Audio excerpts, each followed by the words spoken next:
right, Deuteronomy chapter 3, Og and Moses. Well, this chapter is a continuation of chapter 2. The Israelites have just defeated Sihon of Heshbon, and now God is directing them to continue north into Bashan, where they're going to meet a guy named Og. Now, Og is a big man. We see in verse 11 that his bed was 9 cubits long by 4 cubits wide. Well, that's like 13 feet long and 6 feet wide. He was a big guy. It says that he was the last of the Rephaim. We don't know much about them except that they were generally described as a giant people.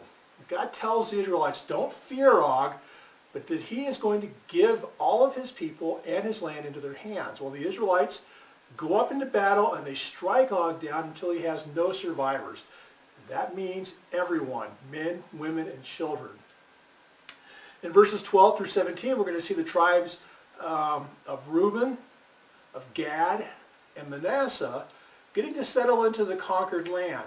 But they're told that they can only settle their wives, children, and flocks in that land, but they have to go forward with their brothers to help conquer the rest of the promised land.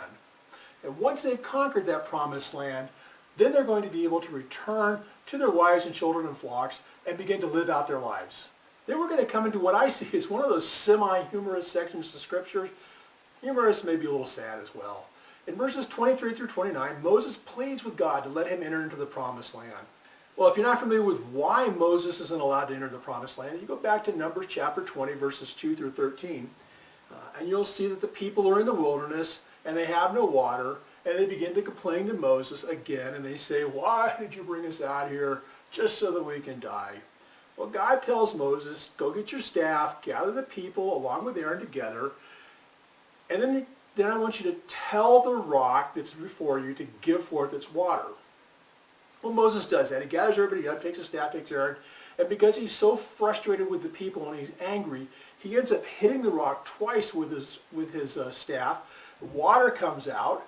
The people get to drink, but God tells Moses, because you didn't uphold me as holy in the eyes of the people, you don't get to enter the promised land.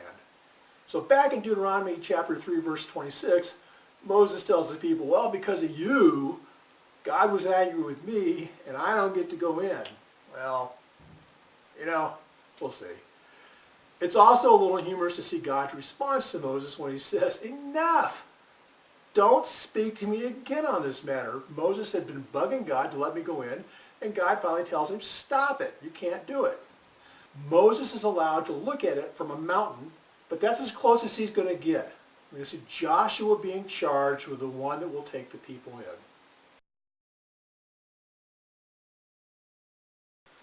All right, there are a couple things we can talk about as we wrap up this chapter. But what I want to talk about is faithfulness. We can see the people being faithful to God. He tells them to go up against Og. They do it, and they win.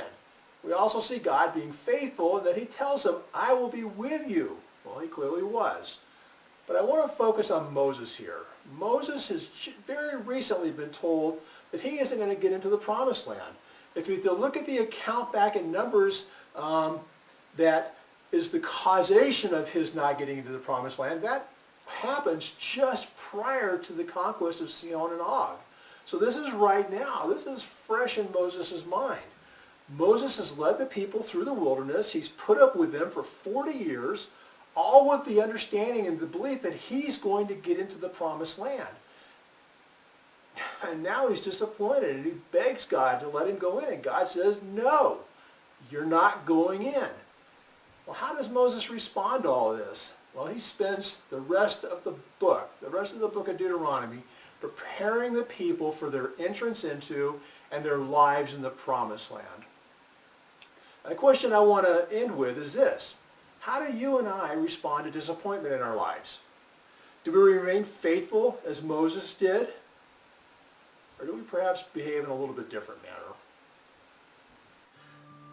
Thanks for taking the time to watch. As always, I pray that you got something out of this and that God has spoken to you during these few minutes of time that we spent together. If you like what you saw, give us the old thumbs up. More importantly, I would encourage you to click the subscribe here box, subscribe to the channel, and tell someone who needs to hear it about the channel. This is out there for people to use. Thanks a lot.